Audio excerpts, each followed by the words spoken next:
Bonjour. Après avoir pris le départ de notre régate, nous allons avoir un certain nombre de marques à contourner. La règle 18 définit les champs d'application de la place à la marque.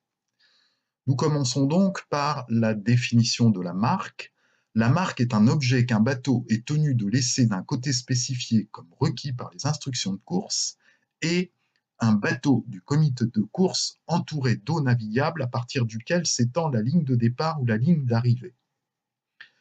Une ligne de mouillage ou un objet accidentellement attaché à une marque n'en fait pas partie. L'espace autour de la marque est matérialisé par la zone. Définition de la zone. La zone est l'espace autour d'une marque sur une distance de 3 longueurs de coque du bateau qui en est le plus proche. Un bateau est dans la zone quand une partie de quelconque de sa coque est dans la zone. Exemple, donc ici nous avons le calcul de la zone qui est calculé à 3 longueurs de coque d'un bateau. Si les bateaux sont des monotypes, le calcul de la longueur de la zone est stable. Il arrive que des bateaux de tailles différentes courent sur la même épreuve, c'est très fréquent en régate d'habitable. Ça arrive aussi lorsque des bateaux de plusieurs séries courent sur le même rond. Dans ce cas, euh, comme le dit la définition de la zone, la longueur de la zone est calculée à partir du bateau qui en est le plus proche, c'est-à-dire le bateau qui entre le premier dans la zone. Ici, nous avons un bateau plus petit devant un autre bateau plus grand. La zone est calculée sur 3 longueurs de coque du bateau plus petit qui entre le premier dans la zone.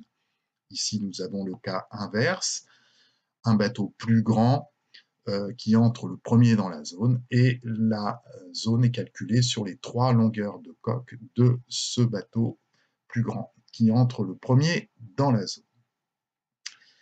La règle 18 est assez complexe. Nous commençons donc par la règle 18.2b. Quand des bateaux sont engagés lorsque le premier d'entre eux atteint la zone, le bateau à l'extérieur à ce moment-là doit par la suite donner au bateau à l'intérieur la place à la marque.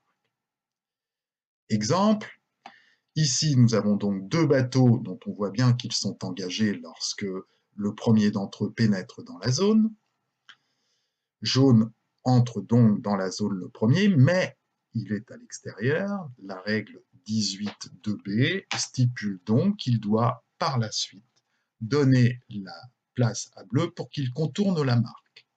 J'en profite pour vous préciser que la place à la marque comporte la place dont bleu a besoin pour contourner correctement la marque. C'est-à-dire que ici, par exemple, si nous avions un courant qui portait au sud et que bleu ait besoin de compenser ce courant, jaune serait tenu de lui laisser aussi cette place, cette compensation du courant pour que bleu contourne correctement la marque. Autre exemple, à une marque sous le vent, 2 bateaux engagés, lorsque le premier des deux, c'est-à-dire bleu, pénètre dans la zone, bleu est engagé et à l'intérieur, il va par la suite avoir le droit à la place à la marque, jaune est tenu de lui donner la place à la marque. Je vous précise que la place à la marque est définie à partir de la situation 1, quels que soient les cas de figure. C'est-à-dire que là, le droit à la place à la marque est acquis par bleu et on ne revient pas dessus jusqu'à ce que bleu ait enroulé la marque. Si l'engagement était rompu, même si bleu s'immobilisait en situation 2, par exemple, parce que, par exemple, l'affalage de spi ne s'est pas bien passé et a provoqué l'arrêt du bateau, jaune n'aurait pas pour autant la place à la marque. Bleu conserve cette place à la marque qu'il a acquise en position 1. Deuxième partie de la règle 18.2b, si un bateau en route libre devant, lorsqu'il atteint la zone, le bateau en route libre derrière doit par la suite lui donner la place à la marque. Exemple, donc là, nous avons deux bateaux au contact au moment où le premier d'entre eux entre dans la zone, mais les bateaux sont bleus en route libre devant, jaunes en route libre derrière. Les bateaux ne sont pas engagés. Donc, jaune doit par la suite laisser à bleu la place à la marque. C'est d'ailleurs ce que jaune fait sur cet exemple. Autre exemple, nous avons ici deux bateaux verts à l'intérieur, mais il est en route libre derrière, lorsque jaune en route libre devant pénètre dans la zone, donc vert devra lui laisser la place à la marque quoi qu'il arrive, comme je vous disais pour la première partie de la règle 18 de B, la situation est acquise en situation 1, et même si vert parvenait à s'engager sur jaune, vert n'aurait pas pour autant la place à la marque. La règle 18 s'applique aux marques d'arrivée. Nous avons ici donc deux bateaux qui arrivent engagés dans la zone étant calculée à partir du bateau comité, du bateau arrivé.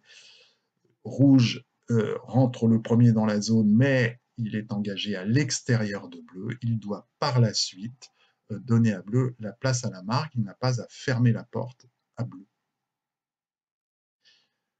La règle 18 ne s'applique pas aux marques de départ.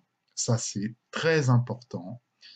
Donc, ici, nous avons une situation que l'on voit quasiment à tous les départs de régate. Rouge va prendre son départ tout près du bateau comité. Bleu s'engage au vent de rouge, mais ne pourra pas s'intercaler entre rouge et le bateau comité, puisque la règle 18 ne s'applique pas. Il n'a donc pas la place à la marque. Il est tenu par la règle 11 de se maintenir à l'écart, chose qu'il fait d'ailleurs sur cet exemple.